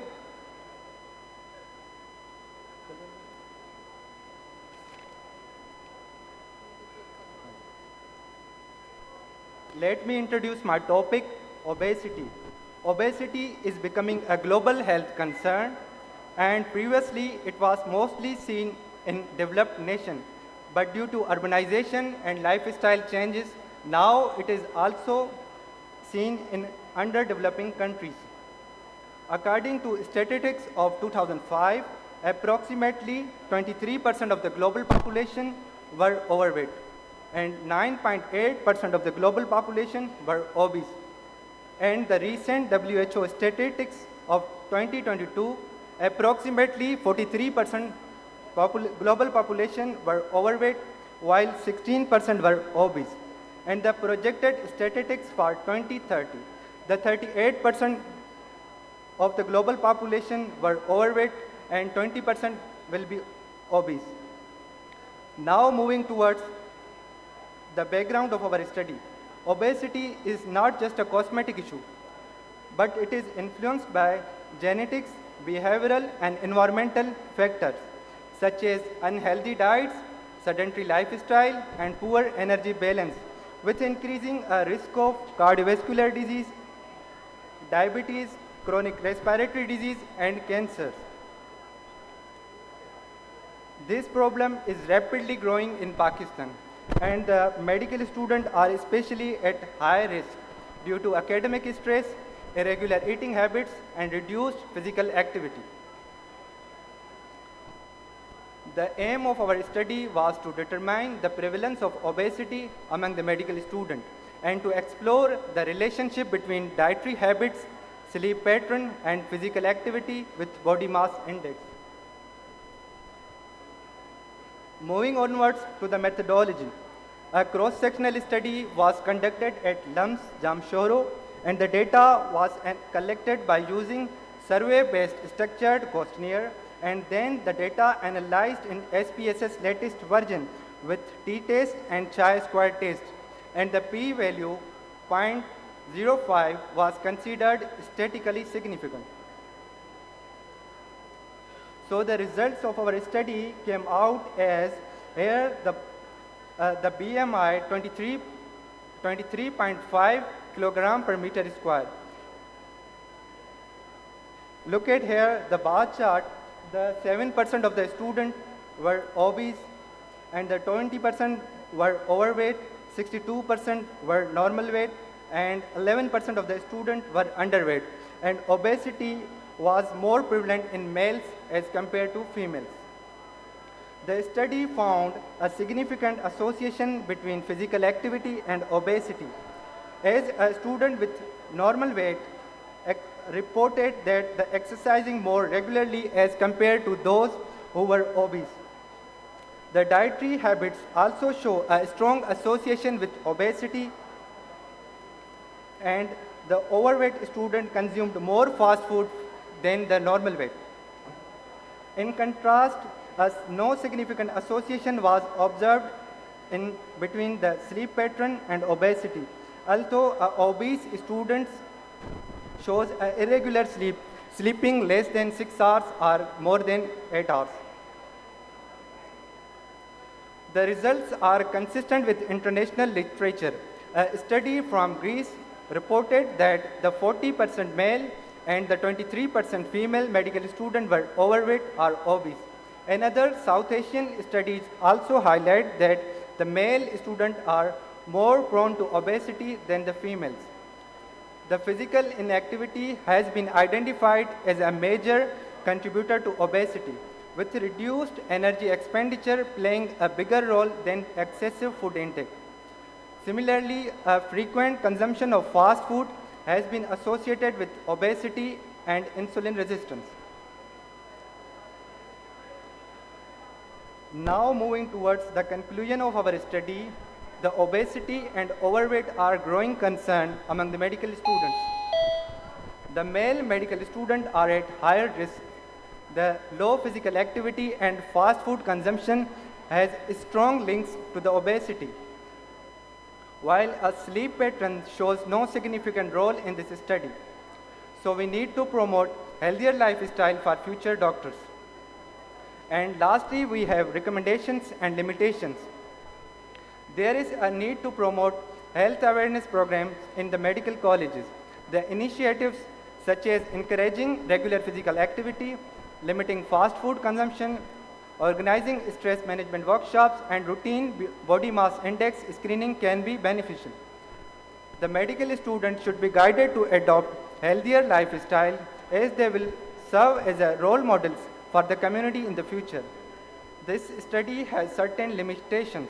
It was conducted at a single institution with relatively small sample size, so the findings may not represent the all medical students in Pakistan. Moreover, as it was a cross-sectional study, it can only show the association rather than establish cause and effect relationships.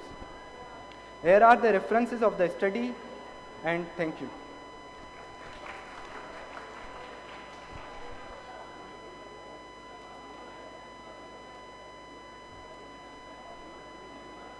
Thank you, Ali Hassan, and that was a commendable effort. Now that all the presenters have shared their work, we'll open the floor for question and discussion. I request the students to direct any questions to the presenters. Sit, sure.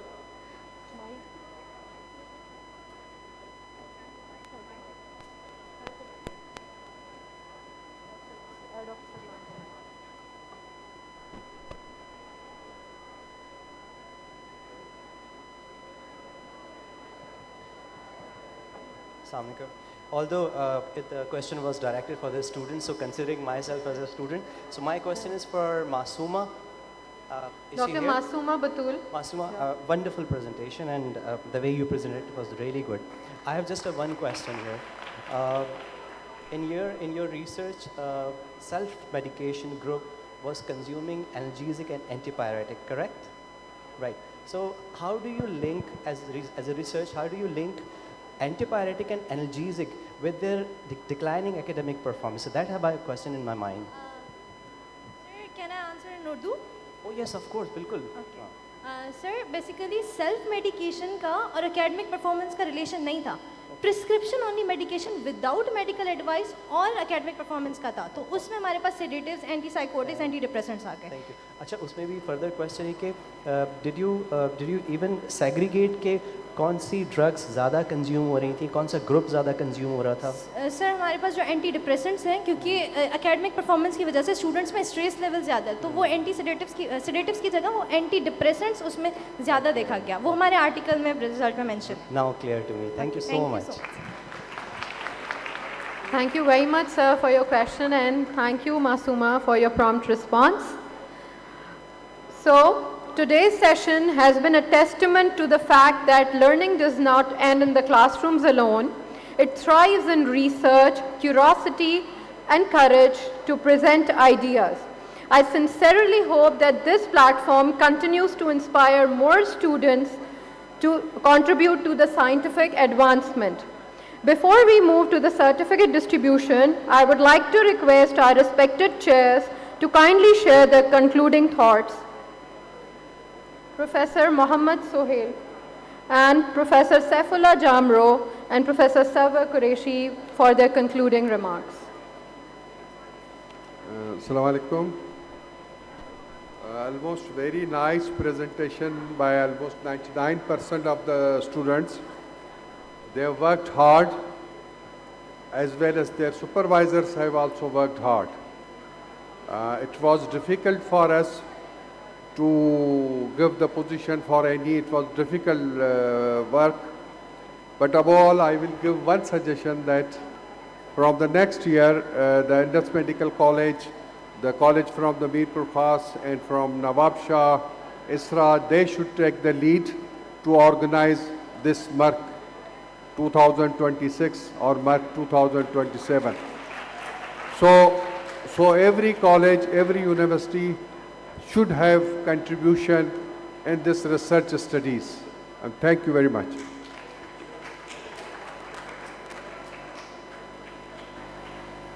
Assalamu alaikum. First of all, I congratulate all presenters. It's not a matter of winning or defeat. It's the presentation. You are here on the stage.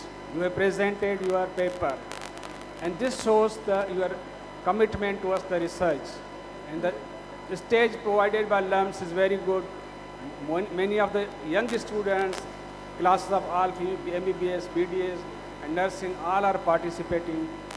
So if we announce even the result, don't take it hurts. You have done well. All of you are successful. Thank you. Thank you, sir. Sir. Thank you. I'm Professor Muhammad Ali Suhail from PUMS, represent the PUMS, but I am the student of the LUMS. क्योंकि जहाँ पर इस वक्त बैठे हैं मेरे colleagues यहाँ बैठे हैं, मेरे क्लास फेलोज भी यहाँ पे आपके seniors. If the round of applause for your seniors who just supported you, and a round of applause for my jury, honorable jury, and wonderful organization, Director Academics, I think he has left somewhere, of LUMS. Round of applause for your captain of team. And wonderful presentation by the presenters from the Mohammadi Medical College, LUMS, ISRA, PUMS, and Indus Medical College, Bilawal Medical College, even from the Karachi. It's a big step. When I become the principal of my university, then I started that undergraduate should involve from first year to third year in the poster presentation, and fourth year and final year for the research publication and all these things. Because undergraduates, if you people are not involved in the research, nowadays if all the candidates are proceeding towards the USMLE, all those things, all over the world, research at the undergraduate level is very much meaningful and help in your matches at the different level of the world. So we found a wonderful presenters over here. All of you are successful. बहुत मुश्किल काम आपने jury को दिया है कि हम किसी को फर्स्ट सेकंड थर्ड करें, लेकिन you all are the winners, and I think my honorable jury has finalized first, second, third. Have the fun? Okay. आप लोगों के लिए ये खुशखबरी है कि we will announce on the Sunday. तो भले आप लोग थोड़ा सा टेंशन में रहें, और सब के सब winners हैं. We all congratulate you. Thank you. Thank you very much, professors, for your kind words. We have an announcement that the winners will be announced in the concluding session tomorrow. We now move to our certificate and shield distribution ceremony. I request Professor Munawwar Alam Ansari, who is the Dean of Basic Sciences, Professor Moin Ahmed Ansari, who is the Dean of Medicine and Allied, Professor Ashok Kumar Narsani, who is the Dean of Surgery and Allied Sciences, and Professor Feroz Ali Kalodo, who is the Dean of Dentistry and Allied Sciences, to please come on the stage. I would also request our respected chairs to please come forward for the certificate distribution. Professor Sarwar Qureshi, Professor Saifullah Jamshoro, and Professor Muhammad Sohail. Now I request each of our student presenters to come forward one by one to receive their certificates of participation. Abdul Aleem from Liaquat Institute of Health Sciences, Thatta.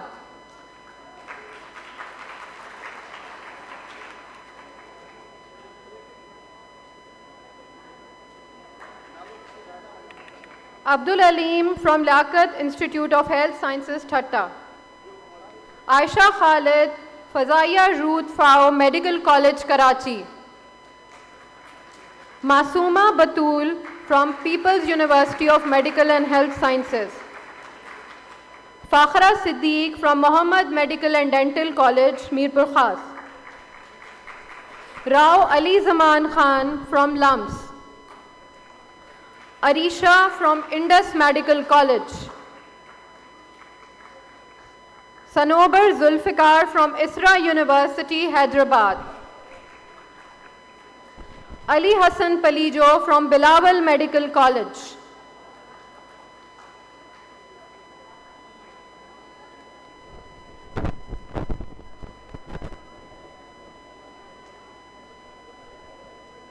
I now request, we have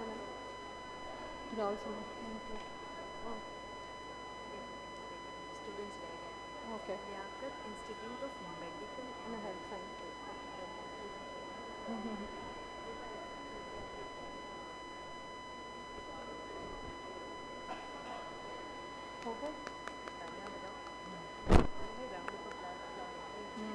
Please give them a round of applause to all the students. They all are truly winners.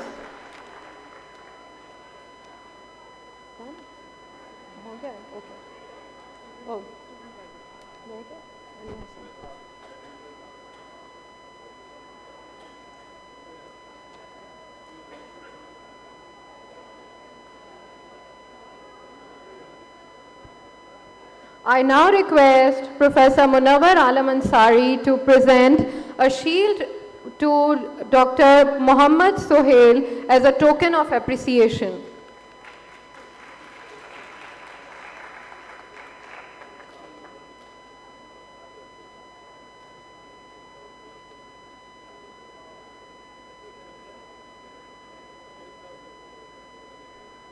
I now request Professor Moin Ahmed Ansari to please present the shield to Dr. Safullah Jamro.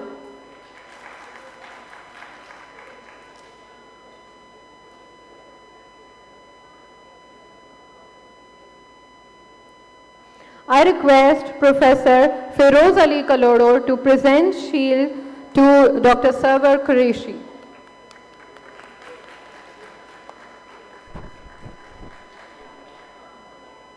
Now it's my turn to receive my shield from Professor Ashok Kumar as a moderator of this event.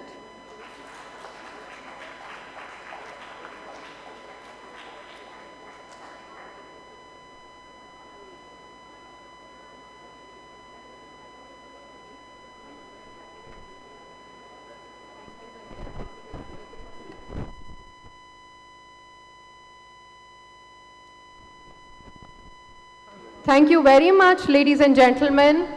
I just want to acknowledge the efforts of my team, my two residents, Dr. Osama and Dr. Mehran, who has facilitated these two sessions very nicely. So they deserve a round of applause.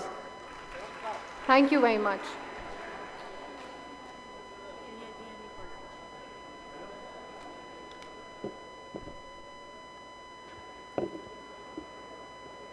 With this, we conclude today's session of the conference.